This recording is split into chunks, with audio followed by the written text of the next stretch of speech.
जय श्री राम प्रेमी भक्तों। ध्यान की सबसे सरल और सर्वोत्तम विधि। बंधुओं, ध्यान सभी करना चाहते हैं, लेकिन उस सरल विधि को, सर्वोत्तम विधि को ज़्यादातर लोग जानते नहीं हैं। जो जान लेते हैं और उस प्रकार से ध्यान करते हैं तो उन्हें जीवन में वह प्राप्त होता है जो उनकी कल्पना से भी परे होता है। तो ये संतों की बताई हुई ध्यान की सबसे सरल और सर्वोत्तम विधि है। इसको आप अपने जीवन में अवश्य उतारें। अब आप ये ध्यान करें कि सरल भी हो और सर्वोत्तम भी हो। बंधु, वह केवल और केवल हमारे शरीर में जो श्वास चल रही है वह बहुत सरल तरीके से चल रही है और सर्वोत्तम भी है। सर्वोत्तम इसलिए है क्योंकि श्वास के बिना हमारा जीवन नहीं है।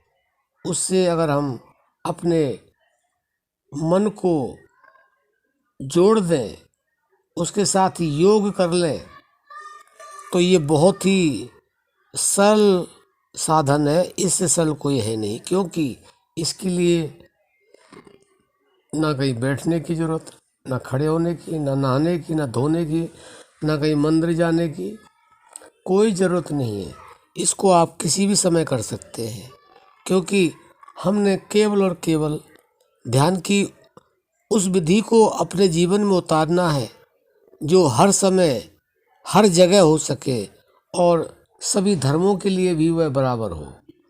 वह केवल ये विधि है कि हम अपने मन को श्वासों के साथ योग कर दें। योग का मतलब होता है जोड़, और जो श्वासों के साथ मन को जोड़ देते हैं उनको योगी कहते हैं। योगी और कोई नहीं है। जो यह अभ्यास हर पल, हर क्षण, हर श्वास के साथ करते रहते हैं, तो ये सर्वोत्तम सरल विधि है। इससे बढ़कर कोई है नहीं। आप इस तरह ध्यान आप चलते फिरते, सोते उठते बैठते कर सकते हैं। इसमें कोई व्यवधान नहीं है। यहाँ तक कि किसी अवस्था में शुद्ध अशुद्ध अवस्था में भी आप यह कर सकते हैं।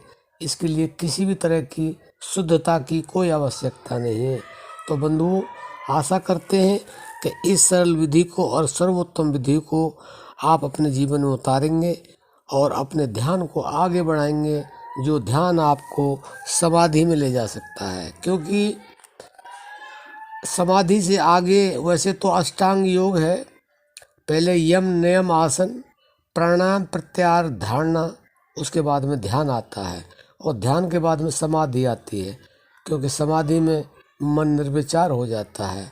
और श्वास के साथ जब हम योग करते हैं, जोड़ते हैं, श्वास के साथ हम जब ध्यान करते हैं तो हमारा मन धीरे धीरे निर्विचार होने लग जाता है। और जब निर्विचार होने लग जाता है तो हमारे चलते फिरते भी समाधि लगने लग जाती है, और उसमें किसी भी तरह का कोई व्यवधान नहीं होता है। क्योंकि जब हमारा ध्यान पूरी तरह से मन के साथ जुड़ जाता है, मन के साथ एकाकार हो जाता है, तो ऐसे मनुष्य के, ऐसे संत के, ऐसे भक्त के कार्य अपने आप बनने लग जाता है। क्योंकि केवल ऐसा मनुष्य सोचता है जिसका मन श्वास को साथ एकाकार हो जाता है, तो केवल वह मनुष्य सोचता है कि ये मुझे करना चाहिए, तो जैसे ही करने का प्रयास करता है उसका काम तुरंत हो जाता है। ये ध्यान की बहुत ही प्रगाढ़ प्रक्रिया है, लेकिन लोग समझते नहीं। समझ लेते हैं तो करते नहीं, इसलिए जीवन में दुख उठाते रहते हैं और कहते रहते हैं कि हमारा तो ध्यान लगता ही नहीं। हम क्या करें, हमें इतना समय हो गया, ध्यान की सरल विधि और सर्वोत्तम विधि को जानते ही नहीं। यह ध्यान की सबसे सर्वोत्तम और सरल विधि है। तो हम आपसे आशा करते हैं कि इस विधि को आप जीवन में उतारेंगे और अपने जीवन का कल्याण करेंगे और हर क्षेत्र में सफलता प्राप्त करेंगे। अब हम अपनी वाणी को विराम देते हैं। जय श्री राम।